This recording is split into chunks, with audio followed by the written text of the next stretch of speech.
ఆకలి, నిద్ర, సెక్స్ ప్రతి జీవిలోనూ కామన్గా కనిపించే జీవన ప్రక్రియ ఇది.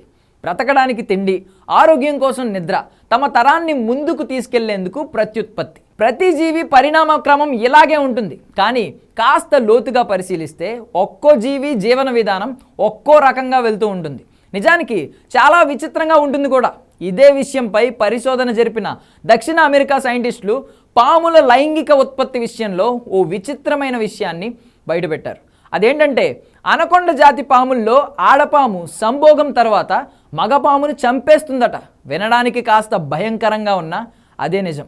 అనకొండ పాముల్లో సంభోగం విషయంలో ఆడపాముదే పై చేయిగా ఉంటుంది. ఏ పాముతో సంభోగించాలి అనే విషయాన్ని ఆడపాములే నిర్ణయిస్తాయి. నార్మల్గా అనకొండ పాములు చల్లగా లేదా వేడిగా ఉండే ప్రదేశాల్లో నిద్రాణ స్థితి నుంచి బయటకు వస్తాయి. అలా బయటకు వచ్చినప్పుడు పాములు తమ కుబుస్తాన్ని వదిలేస్తాయి. అలా వదిలేసినప్పుడు పాములు ఫెరోమోన్ అనే ఒక హార్మోన్ని విడుదల చేస్తుంది. దీన్నే పాముల సెక్స్ హార్మోన్ అని కూడా అంటారు.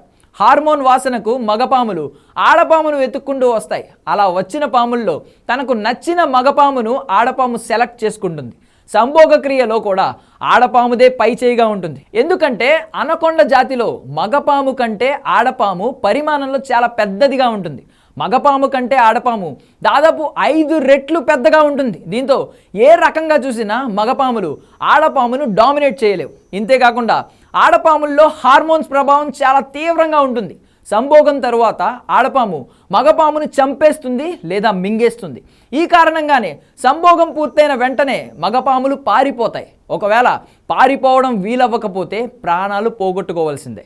ఇప్పటి వరకు భూమి మీద సంభోగం తర్వాత భాగస్వామిని చంపే జీవి ఈ అనకొండ మాత్రమే. దీనిపై మరింత లోతుగా పరిశోధనలు చేస్తున్నారు శాస్త్రవేత్తలు.